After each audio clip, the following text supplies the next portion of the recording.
warahmatullahi wabarakatuh.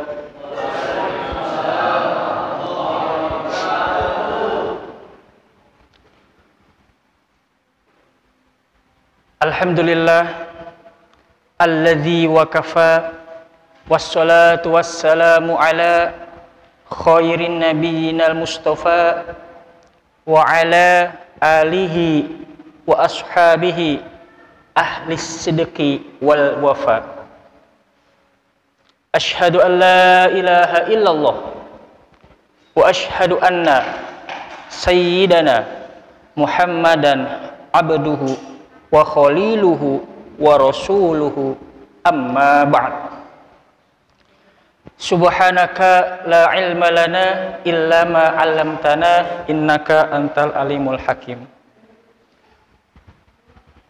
Ikhwatil kiram, jamaah, saudara-saudaraku semua yang mudah-mudahan selalu dalam keadaan sehat walafiat. Amin. Bapak Ketua DKM-nya sehat, Bapak Iqbal rizkinya lancar, anak istrinya sehat, kaya raya, masuk surga berjamaah. Amin. Tidak cukup itu, seluruh pengurusnya pun DKM, pengurus Dewan Kemakmuran Masjid Ar-Rahimun, dan seluruh warga perumahan Logam Bangun Setia 2 mudah-mudahan selalu mendapatkan pertolongan dari Allah Subhanahu wa Ta'ala saat dimana kita membutuhkan pertolongan. Tentunya kita akan kembali kepada pertolongan Allah Subhanahu wa Ta'ala. Saudara-saudaraku yang berbahagia, Allah Subhanahu wa Ta'ala tidak pernah lelah, tidak pernah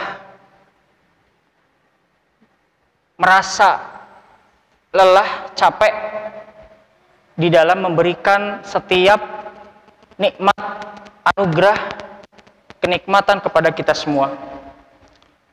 Bahkan mohon maaf, mereka yang tidak beriman kepada Allah, coba lihat kanan kiri tetangga kita. Kenapa rumahnya lebih bagus, mobilnya lebih banyak, anak-anaknya pintar? Jangan terlalu senang dulu, karena boleh jadi karena mereka tidak beriman kepada Allah, boleh jadi itu adalah peringatan. Kalau dalam agama kita itu adalah istidraj, atau pemberian nikmat di dunia hanya untuk kesenangan sesaat, tetapi di akhirat kelak kesenangan itu akan berubah menjadi malapetaka atau siksa. Nauzubillah. Orang beriman adalah orang yang senantiasa lisannya, hatinya senantiasa merasa bahwa apa yang kita miliki 1, 2, 3 ini titipan Allah Subhanahu wa Ta'ala. Rumah bapak-bapak sekalian di LBS ini adalah sebuah amanah dari Allah Subhanahu wa Ta'ala yang suatu waktu kelak akan Allah ambil kapanpun, dimanapun, tanpa ada tanda-tanda. Termasuk diri kita sendiri pun adalah kepunyaan Allah Subhanahu wa Ta'ala. Maka orang beriman yang sejati adalah orang yang beriman yang senantiasa lisannya itu mengucapkan alhamdulillah ala kulli hal, segala puji bagi Allah atas segala keadaan. Jadi keadaan kita lagi senang, keadaan kita lagi susah, tetap bersyukur kepada Allah Subhanahu wa Ta'ala. Salawat dan salam teriringkan cinta semoga tersampaikan, terhaturkan kepada Khalilullah, kekasih Allah Subhanahu wa Ta'ala, akhirul anbiya, nabi terakhir, penutup para nabi yang senantiasa memperjuangkan ad-din, agama, sampai titik darah penghabisan, saat dimana Rasulullah diancam, bahkan mau dibunuh sekalipun, beliau tetap tegar. Berbeda dengan kita jamaah sekalian. Kita diancam untuk tidak berdakwah aja, takutnya bukan main. Belum lama ini kita mendengar kabar, mungkin bapak-bapak sekalian melihat media mungkin ya, ulama kita banyak yang qadarullah harus menghadapi perkara hukum ya, sehingga jujur kita sebagai umat Islam satu melihat hal tersebut miris satu, terus kedua cukup kaget, dan yang ketiga adalah berharap kepada Allah semoga Allah yang memberikan pertolongan kepada para ulama kita, amin. Karena kalau kita melihat hadis Nabi SAW tentang kemungkaran, siapa yang berhak untuk membasmi kemungkaran dan kejahatan serta dosa yang ada di luar sana. Kata Nabi SAW, man ro'a minkum mungkaron falyughayyir biyadihi, fa illam yastati' fa bilisanihi, fa illam yastati' fa biqalbihi, wa dzalika ad'aful iman. Apabila kalian semua melihat sebuah kejahatan, dosa besar di luar sana, maka cegahlah, rubahlah dengan tangan kalian. Apabila tidak bisa, maka cegahlah dengan lisan. Apabila tidak bisa juga, karena takut mungkin ya, maka cukuplah dengan hati. Berdoa kepada Allah, serahkan seluruhnya kepada Allah. Semoga Allah memberikan pertolongan kepada kita orang-orang beriman. Amin. Amin. Ya Rabbal Alamin. Ikhwatil kiram, malam hari ini malam yang cukup spesial. Alhamdulillah di tengah hujan mungkin di luar sana, kita kembali bermuajahah, bertatap muka. Sebelumnya saya ucapkan terima kasih Pak DKM dan seluruh pengurus yang sudah memfasilitasi jamaah yang hadir di sini untuk mengisi soft majelis ilmu. Alhamdulillah. Mudah-mudahan apa yang bapak-bapak jamaah sekalian hari ini sedang laksanakan menjadi amal kebaikan, dan ilmu yang didapat bisa kita sampaikan kepada anak istri kita. Jadi ilmu yang bermanfaat itu bukanlah ilmu yang kita ketahui kemudian kita diamkan, tidak, tetapi ilmu yang kita tahu, kita paham, kita sampaikan kepada orang-orang terdekat kita. Hari ini kita akan sedikit membahas atau membongkar ya sedikit daripada rahasia tentang keutamaan orang beriman yang menuntut ilmu di jalan Allah Subhanahu wa taala. Materi yang akan saya sampaikan ini tentunya bersumber dari ya salah satu ringkasan di dalam kitab Ta'lim Muta'allim karya Imam Az-Zarnuji, yaitu tentang bagaimana langkah-langkah orang-orang beriman di dalam menuntut ilmu di jalan Allah Subhanahu wa taala, dan kira-kira apa saja cara agar kita mampu istiqomah di dalam menuntut ilmu. Baik ikhwatil kiram, saudara-saudaraku yang berbahagia, sebelum memasuki materi, yang pertama adalah kita harus ketahui dulu, pahami bersama bahwa ilmu itu apa. Mungkin sebagian kita sudah terlalu tahu akan apapun yang kita lihat, kita dengar, kita rasakan itu adalah ilmu. Tetapi secara keseluruhan, ilmu itu apa? Ilmu itu kata Nabi SAW adalah alima ya'lamu ilman, yaitu mengetahui dan menjelaskan. Berarti segala sesuatu yang disampaikan dan dijelaskan yang itu bersumber daripada Al-Quran dan qaul Nabi SAW, perkataan sikap Nabi SAW, itu adalah ilmu. Terus Pak Ustadz, mempelajari ilmu dunia bagaimana? Apakah itu ilmu? Ya, itu juga ilmu tambahan. Nanti akan kita bahas. Yang pertama adalah kenapa kita wajib menuntut ilmu? Apakah ada dasarnya atau apakah memang dalam syariat kita memang diwajibkan? Yang pertama, Nabiullah Muhammad SAW, beliau dakwah itu bukan pakai hawa nafsu. Setuju jamaah sekalian ya? Wa ma yantiqu 'anil hawa. Nabi SAW kalau berbicara, kalau bersikap itu tidak memakai hawa nafsu, berbeda dengan kita sebagai umatnya. Perkataan Nabi adalah wahyu, sikap Nabi adalah contoh atau teladan. Makanya kenapa menuntut ilmu yang baik itu adalah ilmu yang memang diajarkan dan dicontohkan oleh Nabi Shallallahu Alaihi Wasallam. Kenapa penting? Nabi Shallallahu Alaihi Wasallam mewajibkannya di dalam kitab Ta'alim Muta'alim. Nabiullah Muhammad bersabda, "Thalabul ilmi fariidatun ala kulli muslimin wal muslimah," hatta akhirul hadis. Jadi menimba, menuntut, mencari ilmu itu kewajiban bukan hanya istilahnya anak-anak, kemudian golongan tertentu, tidak, tetapi untuk seluruh kaum muslimin, baik itu laki-laki maupun perempuan, yang balik maupun yang tidak balik, ya, tergantung nanti ilmu apa yang dipelajari. Kemudian di dalam ajaran kita, syariat Islam kita diatur, jadi kita tidak asal semau kita dalam belajar. Kenapa? Karena kalau belajar dimanapun kita bisa. Belajar di sekolah, belajar di rumah, belajar di lingkungan manapun kita bisa. Tetapi Nabi Muhammad SAW membiasakan diri belajar itu dengan sebuah niat. Nabi itu kalau belajar itu benar-benar murni. Niat belajarnya itu untuk belajar agama, bukan niat untuk belajar kemudian penasaran, hanya sekedar menggugurkan kewajiban.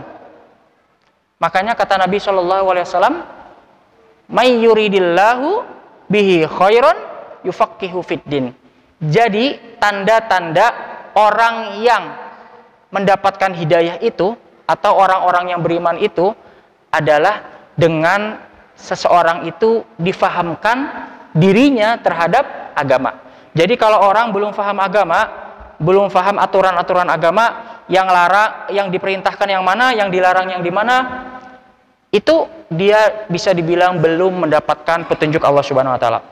Walaupun dia sudah belajar di bangku katakan kuliah sekalipun, tetapi dia masih sengaja melanggar aturan perintah Allah, itu namanya dia belum mendapatkan petunjuk ilmu yang sebenarnya. Jadi ilmu dia masih seputar pengetahuan tentang dunia saja, tetapi pengetahuan akhiratnya masih ditutup, ada hijabnya oleh Allah Subhanahu wa taala, belum bisa terlihat, begitu. Baik, ikhwatil kiram, jamaah yang berbahagia, selanjutnya adalah ternyata di dalam kita memulai untuk mempelajari sebuah ilmu itu tidak bisa semuanya dipelajari. Ya, ilmu tentang ramalan bintang dipelajari. Kenapa Pak Ustadz? Karena saya penasaran kalau bintang Sagittarius itu artinya apa ya Pak Ustadz? Kata teman saya, ramalannya suka ini Pak Ustadz, suka benar terjadi ya. Ada orang beriman, maksudnya ada kaum muslimin yang masih percaya, betul ya jamaah sekalian ya, masih percaya ada. Kemudian ada juga yang pingin kepo dengan sebuah ilmu tentang bagaimana bisa menurunkan hujan, ya. Jadi hujan itu sama dia pingin diturunkan, bahkan melebihi kemampuan Nabi Sulaiman. Masya Allah ya, hari ini masih banyak orang-orang yang seperti itu, pingin melebihi jangkauan Allah Subhanahu wa taala. Secara umum di dalam kitab Ta'alim Muta'alim disebutkan bahwa hukum mempelajari ilmu itu dibagi menjadi 3, Pak. Ini perlu dipahami bersama. Hukum mempelajari ilmu apapun itu dibagi menjadi 3. Kira-kira yang mana yang paling utama? Yang pertama adalah ilmu yang memiliki hukum fardu kifayah. Nah, fardu kifayah apa Pak Ustadz? Fardu kifayah adalah kewajiban yang harus dilakukan oleh orang, setiap orang, tetapi apabila kita tidak mampu mengerjakannya, boleh diwakilkan oleh orang lain. Itu fardu kifayah. Contoh, ibadah umroh, ibadah haji, sedekah. Kenapa bisa diwakilkan oleh orang lain? Karena itu adalah termasuk ibadah fardu kifayah. Artinya apa? Ketika kita sakit, ketika kita tidak memiliki biaya, pingin umroh atau pingin haji, kemudian Pak Ustadz, saya punya uang, tetapi saya tidak mampu berangkat haji atau umroh. Kira-kira pahala umroh atau haji saya bisa tidak diwakilkan? Bisa. Silahkan ibu titipkan kepada mungkin saudara ibu, suami ke istrinya, kemudian anak, kakak ke adiknya, kemudian pergi umroh atau haji. Tapi diniatkan apa yang kita ibadahi itu untuk berbagi pahala dan berbagi amalan kepada saudara kita. Artinya orang lain punya kemampuan, misalkan dari biaya, kita hanya memiliki tenaga, memiliki semangat pergi ke Mekah, maka bisa kita saling kerjasama. Itu yang disebut dengan fardu kifayah dari sisi ilmu. Kemudian yang kedua adalah fardu ain atau kewajiban yang mau tidak mau harus wajib kita gugurkan sendiri. Artinya apa? Tidak bisa diwakilkan. Contoh, hayya 'alas shalah.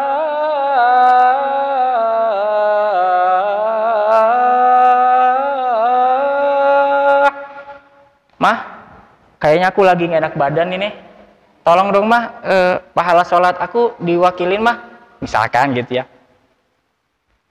Maksudnya gimana? Iya mah, kata Pak Ustadz Azam, boleh diwakilin kalau sholat mah. Kamu salah memahami nak, katanya. Jadi, apa ya? Fardu ain itu tidak bisa diwakilkan ya, jamaah sekalian.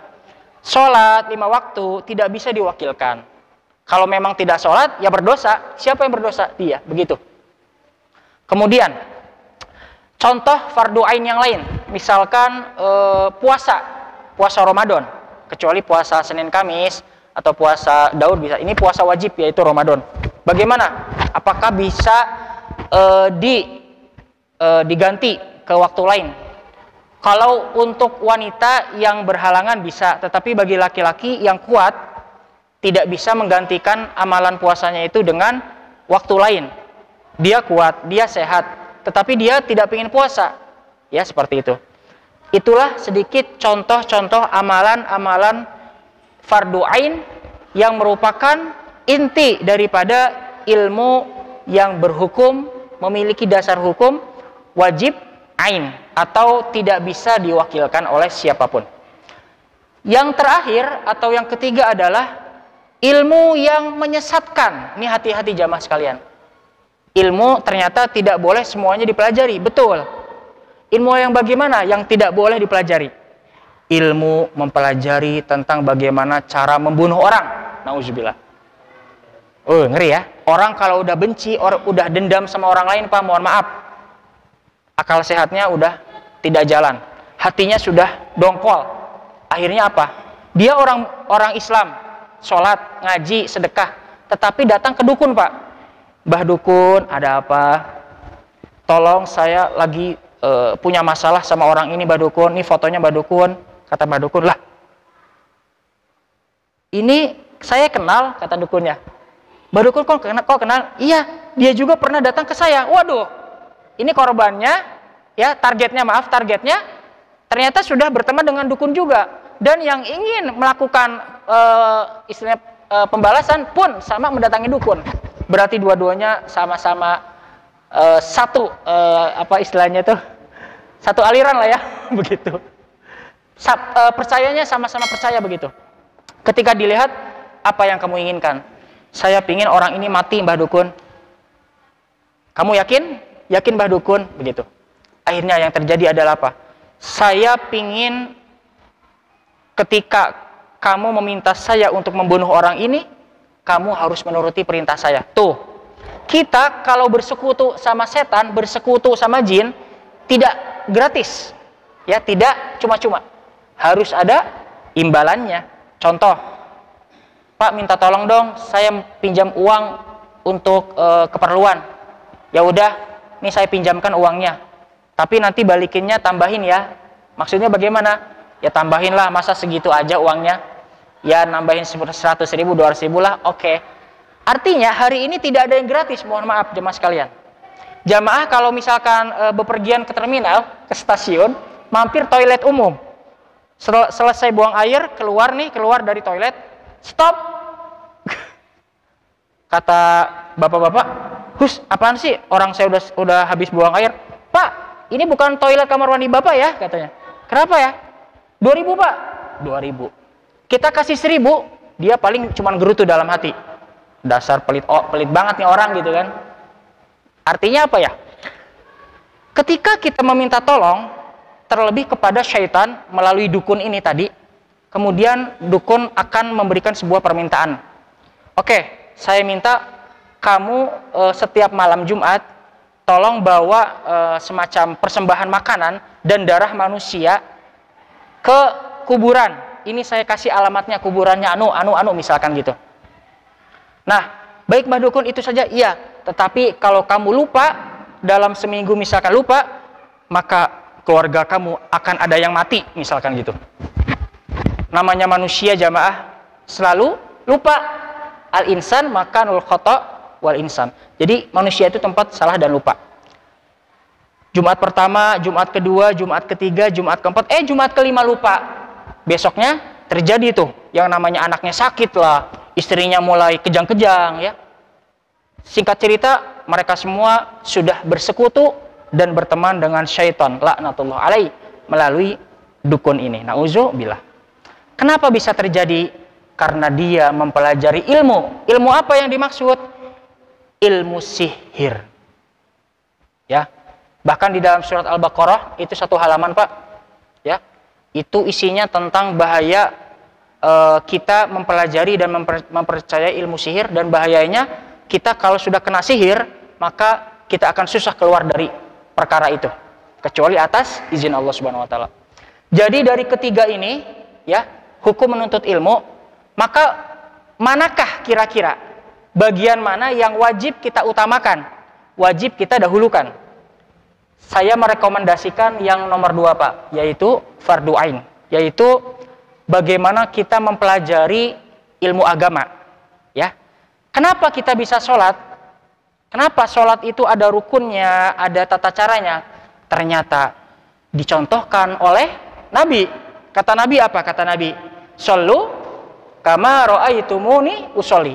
Sholatlah kalian seperti aku sholat, kata Nabi. Kita tidak boleh sholat sembarangan. Saya sedekapnya mau gini aja lah, sami Allah liman hamidah. Ada Pak, saya sering lihat beberapa orang gini sedekahnya nih Pak. Jadi gini. Mohon maaf, di 4 mazhab nggak ada ya Pak begini ya. Kalau begini ada Pak, pergelangan tangan ada 1, kemudian gini ada. Tapi kalau gini nggak pernah ada. Ini namanya lagi nantangin Pak. Nggak tuh, mungkin lagi banyak pikiran. Lagi sholat banyak pikiran mungkin ya. Kemudian dari ketiga ini saya rekomendasikan yang kedua. Bagaimana kita bisa sholat, maka pelajarilah hadis. Bagaimana kita bisa melaksanakan infak, kemudian zakat, maka pelajarilah dari apa yang dicontohkan oleh Nabi Shallallahu Alaihi Wasallam. Saudaraku yang berbahagia, selanjutnya kita memasuki materi tentang perintah yang ada di dalam Al-Quran dan hadis Nabi. Marilah kita merenung dan membayangkan bahwa menuntut ilmu itu ternyata selain kewajiban, juga kebutuhan. Betul ya Pak? Mohon maaf, saudara-saudara semua, ketika saudara lulus dari SD, pasti saudara pingin dong melanjutkan pendidikan, betul ya? Saya pingin melanjutkan ke SMP. Dari SMP, kemudian ada keinginan untuk melanjutkan ke jenjang SMA. Dari SMA pingin melanjutkan ke jenjang lebih atas lagi, yaitu kuliah, hingga terus menerus. Kenapa itu bisa terjadi? Karena Mempelajari ilmu itu adalah kewajiban dan kebutuhan. Orang kalau tidak memiliki ilmu, dia tidak bisa hidup, Pak. Bagaimana bisa? Orang tidak memiliki bekal, dia tidak bisa hidup. Dan bekal manusia hidup di dunia ini adalah ilmu. Dengan ilmu orang bisa bekerja, betul ya? Dengan ilmu orang bisa cari makan, betul? Mohon maaf, memang rizki itu Allah Subhanahu wa Ta'ala yang menjamin dan memberikan. Kita menjemput rizki. Hanya saja, rizki kalau tidak dikejar dan tidak dicari, akan susah didapat. Maka Nabi Muhammad mengajarkan untuk mencari ilmu, mencari rizki atau mengejar rizki itu dengan ilmu. Apa? Ilmu bagaimana bisa menjemput rizki dengan cepat, seperti itu. Ya, salah satunya kata Nabi adalah as-shadaqatu tanfa'ul bala. Sedekah itu menolak bala. Ah, nggak percaya Pak Ustadz. Kemarin saya sedekah 100.000 nih, khutbah Jumat 100.000. Besoknya saya nggak ada yang ngasih itu 200.000, 300.000. Nauzubillah min dzalik. Ini ada Pak, orang yang kadang pokoknya apa yang saya infakkan di jalan Allah besok harus lebih, hasilnya harus lebih banyak. ini bisa terjadi Pak, bisa dan itu lumrah ya, manusiawi seperti itu, seringkali terjadi. Kenapa? Yang ada di bayangannya adalah masalul ladzina yunfikuna amwalahum fi sabilillahi kamathali habbah. Oh, kata Pak Ustadz, kalau kita sedekah 1 biji kurma, Allah gantikan menjadi 2 menjadi 3, 4, 5. Berarti kalau saya hari ini sedekah 100.000, bisa jadi hari besok atau lusa 200.000. Dan itu menjadi sebuah motivasi. Akhirnya terus sedekah-sedekah. Sampai akhirnya ketika dia tahu bahwa apa yang dia sudah keluarkan itu tidak kembali, akhirnya apa? Berhenti sedekah, Pak. Udah jujur, kalau tahu begini saya nggak mau ngikutin Pak Ustadz. Katanya sedekah bisa menolak bala, mendatangkan rezeki. Mana buktinya? Dia tidak sadar. Kalau dibuka tabir, dia sehat, Pak. Anak istrinya apa? Lihat, yang tadinya sakit menjadi sehat. Subhanallah. Yang tadinya hampir dipecat di pekerjaan, tidak jadi di PHK. Alhamdulillah. Itu namanya rezeki. Terima kasih. Coba bayangkan. Itu tidak dianggap menjadi sebuah balasan dari Allah. Seperti itu ya. Ikhwatil kiram, di dalam Al-Quran ada banyak ayat yang menjelaskan tentang perintah kita untuk menimba ilmu. Salah satunya adalah ayat di dalam surat Al-Alaq, wahyu pertama kepada baginda Nabi Muhammad SAW. Bismillahirrahmanirrahim. Iqra bismi rabbikal ladzi khalaq, khalaqal insana min 'alaq, sampai ayat 5. Bacalah wahai Muhammad, bismi rabbikal ladzi khalaq, dengan menyebut nama Tuhanmu yang menciptakanmu. Iqra itu artinya belajarlah, bacalah.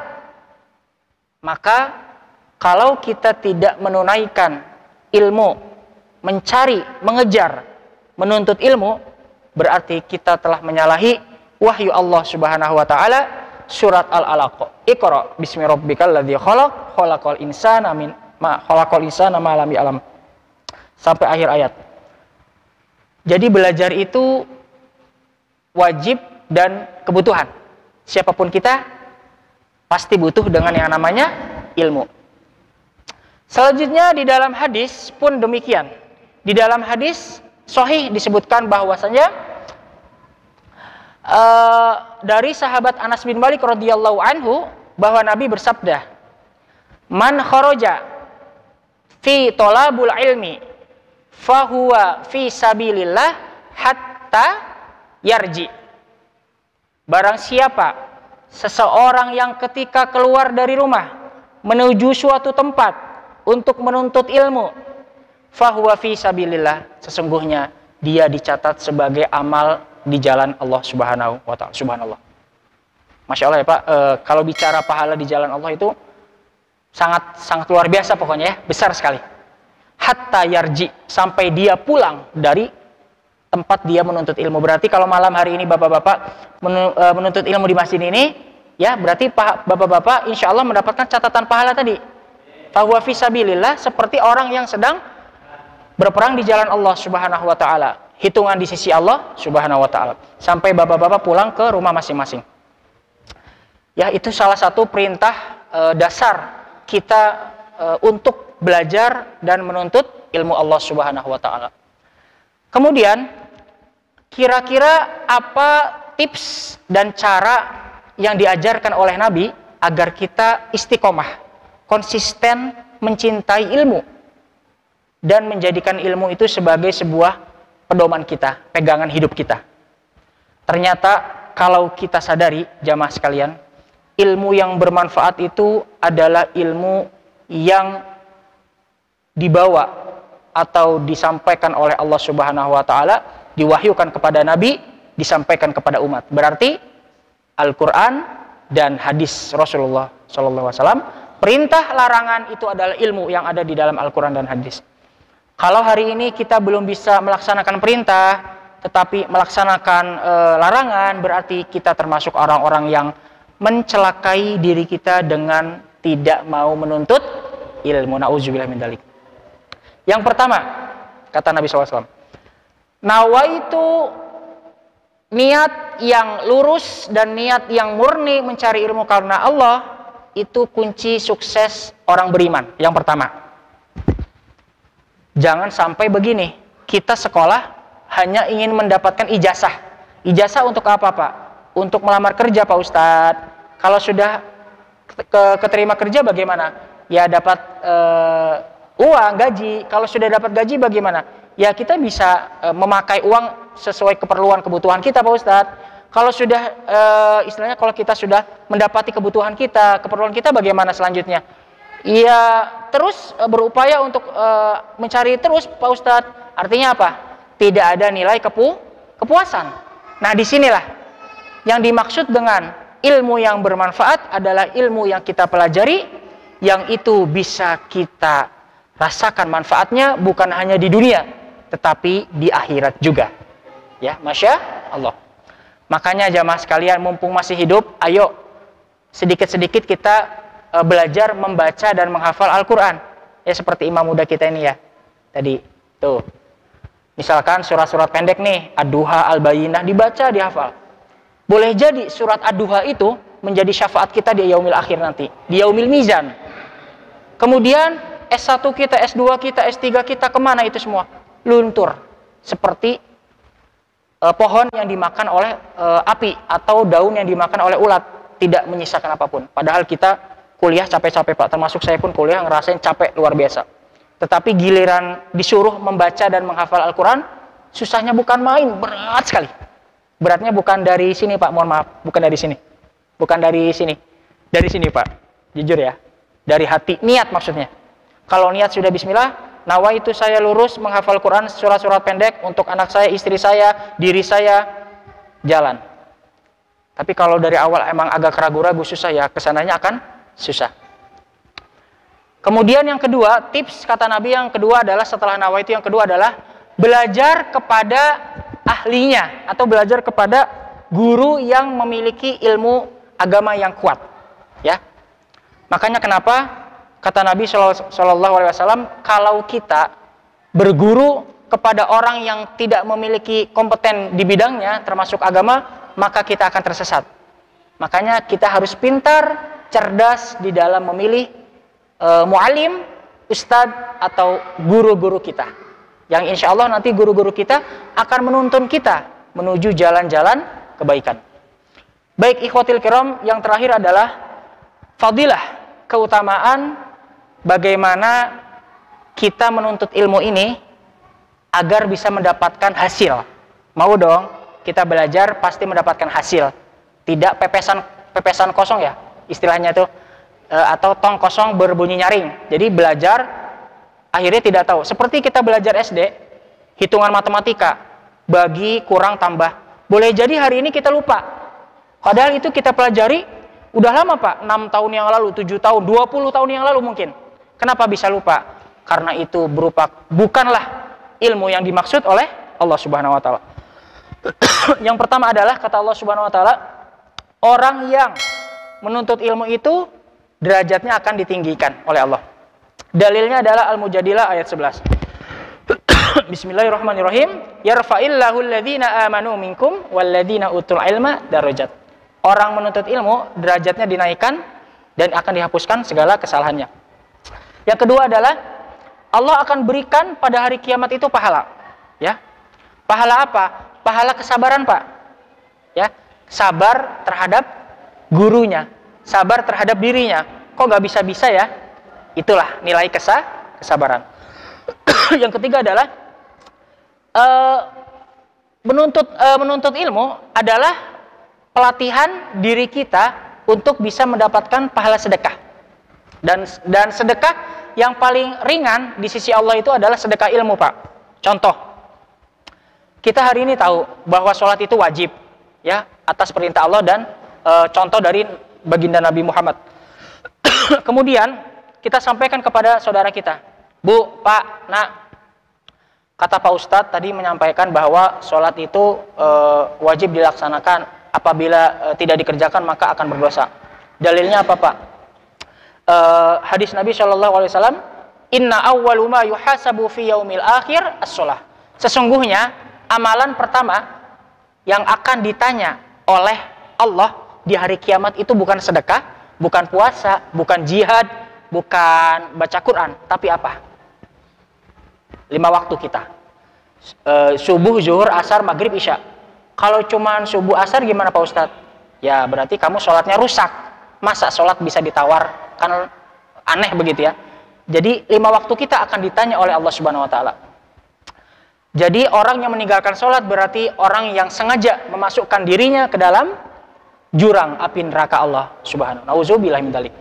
Selanjutnya adalah orang yang menuntut ilmu akan mendapatkan di padang mahsyar itu yang namanya wa ghasyiyat humur rahmah wa haffat humul malaikah wa dzakarahumullahu fi man indah. Yang pertama adalah akan diberikan semacam pertolongan oleh malaikat atas suruhan Allah Subhanahu Wa Taala di padang mahsyar nanti. Jadi di padang mahsyar itu nanti akan dicari siapakah di antara manusia-manusia yang dalam hidupnya selalu istiqomah di dalam menuntut ilmu. Ilmu apa? Ilmu agama tentunya.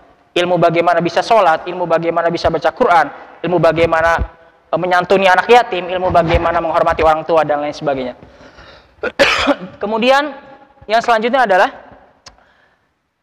orang yang istiqomah atau konsisten di dalam menuntut ilmu akan diberikan jalan, kemudahan. Istilahnya itu jalan tol ya. Katakan kalau kita dari sini ke Jakarta, jangan lewat Cawang Pak, kelamaan. Mendingan lewat Becakayu Pak. Tapi sayang Becakayu udah dijual sekarang ya. Biasalah itu mah udah rahasia umum Pak. Kita yang buat, kita yang jual, kita yang nikmatin juga keuntungannya. Allahu Akbar. Ya. Dan Allah Subhanahu Wa Taala memberikan jalan alternatif. Ayo yang mau ke surga, ada jalan cepat, jalan lama, jalan sedang, jalan sukar atau jalan susah. Kita pilih yang mana? Macet nih, wah antri jutaan, bahkan nggak terhitung lah jumlah manusia. Ya Allah, wafatkanlah saya dalam keadaan sedang menuntut ilmu. Keadaan saya sedang duduk di majelis ilmu. Amin. Berangkat dari rumah, duduk di majelis ilmu. Tiba-tiba kejang, meninggal. Insya Allah mendapatkan man salaka tariqan yaltamisu bihi ilman sahalallahu bihi tariqan ilal jannah. Barang siapa seseorang yang berjalan kaki menuju suatu tempat, entah itu rumah, masjid, apapun itu, untuk menuntut ilmu, sahalallahu lahu bihi tariqan ilal jannah. Allah dalam hidupnya akan memberikan jalan di akhir kematiannya, kemudahan, jalan alternatif untuk bisa masuk surga. Subhanallah. Tidak ada yang tidak mungkin bagi Allah, karena idza arada syai'an ayyakula lahu kun fayakun. Kalau bagi manusia susah. Masa Pak Ustadz nggak percaya? Silahkan aja dicoba. Tetapi jangan salah jamaah sekalian. Untuk menuntut ilmu itu sungguh-sungguh dan mujahadah, semangat, itu tidak gampang, betul ya? Penyakit yang paling sering dialami oleh kita sebagai orang beriman adalah satu, Pak, malas. Dua, ngantuk. Tiga, nggak ada giroh aja gitu ya. Maksudnya, apaan sih gitu ya, misalkan. Akhirnya apa? Sampai kita meninggal, kita belum bisa menunaikan kewajiban menuntut ilmu. Kemudian yang terakhir adalah orang yang menuntut ilmu, insya Allah mendapatkan kebahagiaan, baik dunia maupun akhirat. Kenapa? Karena dia berjuang untuk bisa mempelajari apa yang Allah perintahkan dan berjuang untuk bisa menghindari dan menjauhi apa yang Allah larang. Ya, kurang lebih seperti itu. Baik jamaah sekalian, kita memasuki akhir kajian. Sebelumnya, sebelum ditutup mungkin ya, memasuki sesi tanya jawab dulu mungkin sebelum azan isya. Mungkin kalau ada 1-2 orang penanya dari jamaah yang mungkin mau bertanya atau mau ada yang kurang paham dari apa yang saya sampaikan, bisa ditanyakan di majelis ilmu ini. Amin. Tafadhol Ali Mashkur. Wah, Pak, langsung ya. Oke. Baik ikhwatil kiram, karena waktu isya sudah dekat sehingga kita langsung memasuki doa saja ya. Doa semoga Allah Subhanahu wa taala meneguhkan hati kita agar kita tidak terlalu mudah dalam merasakan malas, capek, lelah di dalam menuntut ilmu, dan kita diwafatkan dalam keadaan husnul khotimah, baik dalam keadaan sedang beribadah maupun dalam keadaan sedang menuntut ilmu Allah Subhanahu wa taala. Amin. Amin ya Allah ya rabbal alamin. Astaghfirullahaladzim, astaghfirullahaladzim, astaghfirullahaladzim. Alhamdulillahi rabbil alamin. Alhamdulillahi alladzi bi ni'matihi tatimmu as-shalihat. Astaghfirullahaladzim. Allahumma anta rabbi la ilaha illa anta khalaqtani wa ana abduk wa ana ala ahdika wa wa'dika mastata'tu. A'udzu bika min syarri ma sana'tu. Abu'u laka bi ni'matika alayya wa abu'u bi dhanbi. Faghfir lana ya Allah, faghfir lana ya Rabbi, innaka antal ghafurur rahim. Allahumma inna nas'aluka ilman nafi'an wa rizqan thayyiba wa nafa'na bi ilman wal Qur'anil hakim ya rabbal alamin. Rabbana zalamna anfusana wa illam taghfir lana wa tarhamna lanakunanna minal khasirin. Allahumma yassir wa la tu'assir bi rahmatika ya arhamar rahimin. Subhana rabbika rabbil izzati amma yasifun. Wassalamun alal mursalin. Walhamdulillahi rabbil alamin. Terima kasih saudara-saudaraku semua jamaah sekalian. Semoga apa yang disampaikan menjadi ilmu pencerahan untuk kita dan bisa istiqomah di dalam menjalankan setiap aktivitas dan muamalah kita sehari-hari. Wallahu muwaffiq ila aqwamit thoriq. Barakallahu fikum. Assalamualaikum warahmatullahi wabarakatuh.